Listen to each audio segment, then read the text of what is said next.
आज के इस वीडियो में मैं आपको 3 टिप्स दूंगा कि जिनकी मदद से आप स्टेज पर कॉन्फिडेंस के साथ और क्लियरली बोल पाएंगे। मेरी सबसे पहली टिप आपके लिए यह है कि आप स्पीच देने से पहले अच्छे से प्रिपेयर करके जाइए। आपको ये पता ही होगा और ना पता हो तो मैं आपको बताना चाहूंगा कि प्रिपरेशन का कोई विकल्प नहीं है। जितनी हम अच्छी प्रिपरेशन करेंगे उतना अच्छा बोल पाएंगे। मैंने मेरी लाइफ के अंदर ये हमेशा एक्सपीरियंस किया हुआ है और मैं मेरे क्लाइंट्स को भी प्रिपेयर करता हूं और फिर उन्हें पब्लिक स्पीकिंग करवाता हूं। प्रिपरेशन का यहां पर क्या मतलब होता है, चलिए समझते हैं। आपको स्टेज पर कभी भी बोलना हो तो बोलने से पहले आप एक स्क्रिप्ट तैयार कर लीजिए। सबसे पहला ये स्टेप होता है। अगर आप बिगिनर है तो आपको स्क्रिप्ट तैयार करनी ही पड़ेगी। अगर आप बिगिनर नहीं है तो आप स्क्रिप्ट तैयार नहीं करेंगे तो चलेगा। तो उन्हें क्या करना चाहिए ये भी मैं आपको आगे बताऊंगा। तो आपको सबसे पहले अपनी स्क्रिप्ट रेडी कर लेनी है। स्क्रिप्ट के अंदर आपको सब कुछ वर्ड बाय वर्ड लिखना है कि आप क्या बोलना चाहते हैं। आप जब स्क्रिप्ट तैयार कर लेंगे तो आपको यह पता चल जाएगा कि आपके दिमाग में जो जो विचार थे वो सब बाहर निकल गए। तो ये फर्स्ट स्टेप होता है। अब ये स्क्रिप्ट तैयार करने के बाद सेकेंड स्टेप में हमें नोट्स तैयार करनी है।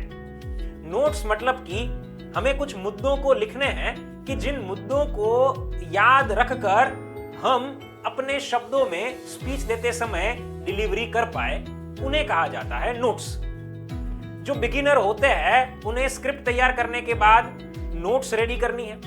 जो बिगिनर नहीं है वे सीधी चाहे तो नोट्स तैयार कर सकते हैं। तो नोट्स रेडी करना दूसरा स्टेप होता है। अब नोट्स तैयार करने के बाद तीसरा स्टेप होता है प्रैक्टिस करना। इतनी प्रैक्टिस कीजिए, इतनी प्रैक्टिस कीजिए, इतनी प्रैक्टिस कीजिए कि आपके अंदर बहुत कॉन्फिडेंस आ जाए स्पीच देने से पहले ही। आपको प्रैक्टिस कैसे करनी चाहिए ये भी मैं आपको बताता हूं। प्रैक्टिस करने के बहुत सारे तरीके होते हैं। उदाहरण के तौर पर आप जिस विषय पर बोलना चाहते हैं उस विषय के ऊपर स्पीच की प्रैक्टिस अपने घर पर बोलते हुए चलते चलते कर सकते हैं। उसके बाद आपको मैं ये सजेस्ट करूंगा कि कैमरा के सामने बोलकर भी प्रैक्टिस कर लीजिए। क्या आपको पता है साथियों, ज्यादातर लोगों को कैमरा के सामने बोलने से डर लगता है। आप अपने आप को पूछिए कि आपको डर लगता है। अगर नहीं लगता है तो अच्छी बात है, लेकिन ज्यादातर लोगों को डर लगता है। कैमरा के सामने बोलकर हम प्रैक्टिस करेंगे तो हमारा आत्मविश्वास बढ़ेगा।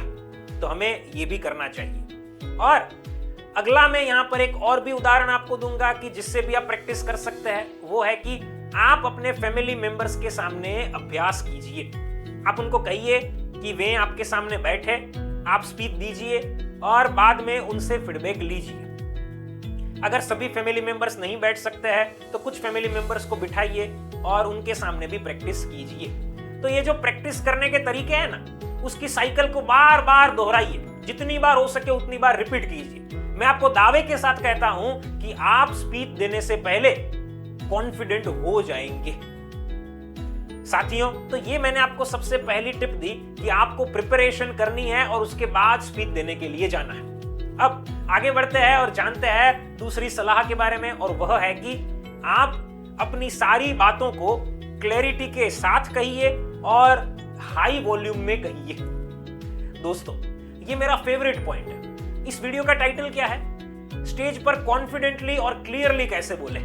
क्लियरली बोलने के लिए आपको क्लैरिटी का प्रिंसिपल पता होना चाहिए। क्लैरिटी का मतलब ये होता है कि आप जो भी बोलते हैं वो बोलते समय उसके सारे शब्दों के अक्षर सामने वाले व्यक्ति के कान तक पहुंचे, उसे कहा जाता है क्लैरिटी के साथ बोलना। और मैं आपको एक फैक्ट बताना चाहूंगा कि ज्यादातर लोग वैसे होते हैं कि जो क्लैरिटी के साथ नहीं बोल पाते हैं। तो हमें क्लैरिटी के साथ बोलने की कोशिश करनी है। कैसे?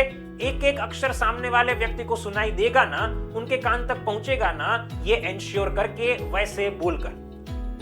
अब क्लैरिटी के साथ जब हम बोलते हैं तो लोगों को हम बहुत अच्छे लगते हैं। ये मैंने खुद अपने जीवन में अनुभव किया हुआ है। लोगों को ऐसा लगता है कि वे आपको सुनते ही रहे, सुनते ही रहे, सुनते ही रहे। तो क्लैरिटी के साथ ऐसे बोल सकते हैं। क्लैरिटी के साथ बोलने के लिए मैं आपको एक सपोर्ट सिस्टम प्रोवाइड कर रहा हूं, वो है कि हाई वॉल्यूम में बोलिए। जब भी आप बोले तब अपनी आवाज को ऊंची रखिए। अगर आप अपनी आवाज को ऊंची रखेंगे तो आप क्लैरिटी के साथ बेहतर तरीके से बोल पाएंगे।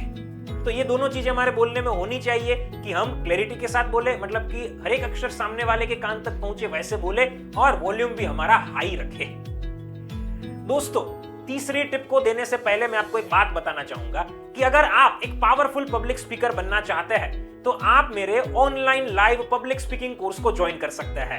नीचे दिए गए नंबर पर आप मुझे अभी कॉल कीजिए, मैं आपसे पर्सनली बात करूंगा, आपकी सारी प्रॉब्लम्स और रिक्वायरमेंट्स को सुनूंगा और समझूंगा और आपको पर्सनल ट्रेनिंग देकर एक कॉन्फिडेंट और परफेक्ट पब्लिक स्पीकर बनाऊंगा।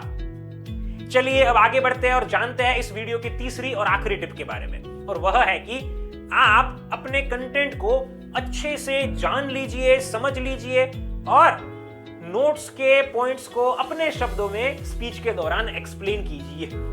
क्या मतलब होता है, चलिए समझते हैं। साथियों, मैं आपको एक बात बताता हूं। दरअसल आपने देखा ही होगा और शायद आपने खुद अनुभव किया हुआ हो कि जो स्टूडेंट्स होते हैं वो स्टूडेंट्स को कहा जाता है कि रट्टा मत मारो। आप जो भी सीखते हो उसको समझो और समझकर फिर आप एग्जाम के अंदर लिखो, रट्टा मत मारो। क्या आपने इसे सुना है या अनुभव किया है? शायद हाँ, स्पीच में भी यही चीज लागू होती है, रट्टा नहीं मारना है। अगर आपने स्क्रिप्ट लिखी हुई है तो हम उसको रट कर जाए भाषण देने के लिए, ये तरीका गलत है। हाँ, कुछ एक्सेप्शनल केसेस होते हैं कि जिसमें ये किया जा सकता है, लेकिन इन जनरल ये गलत तरीका होता है। तो हमें यहाँ पर हमारी स्पीच को रटनी नहीं है, स्क्रिप्ट को हमें याद रखकर नहीं जाना है। उल्टा हमें क्या करना है, हमें हमारी जो नोट्स है उसको याद रख लेना है, ठीक है। लेकिन एक बात को यहां पर समझिएगा, आपकी जो स्क्रिप्ट होती है उसे अच्छे से पहले समझ लीजिए। उसको अच्छे से इतना समझ लीजिए कि आपको किसी भी प्रकार का कोई डाउट ना हो, उतना अच्छे से उसको समझ लीजिए। इमेजिन करके आप उसको यहां पर पढ़ लीजिए। उसके बाद जो आपने नोट्स याद की हुई है ना, उसके हर एक पॉइंट को अपने शब्दों में स्पीच के दौरान एक्सप्लेन कीजिए। जब आप ये करेंगे ना, तब आप नेचुरल स्पीकर भी लगेंगे और सबसे महत्व की बात, कॉन्फिडेंट लगेंगे। तो साथियों, ये तीसरी टिप मेरी तरफ से थी कि आपका कंटेंट अच्छे से समझो और फिर नोट्स के बुलेट पॉइंट्स को अपने शब्दों में स्पीच के दौरान एक्सप्लेन करो, उसको डिटेल में बताओ। तो साथियों, इस तरह से मैंने आपको 3 टिप्स दी कि जिन्हें फॉलो करके आप स्टेज पर कॉन्फिडेंट और क्लियर होकर बोल सकते हैं। फ्रेंड्स, फिर मिलेंगे एक नई वीडियो के साथ। Thank you.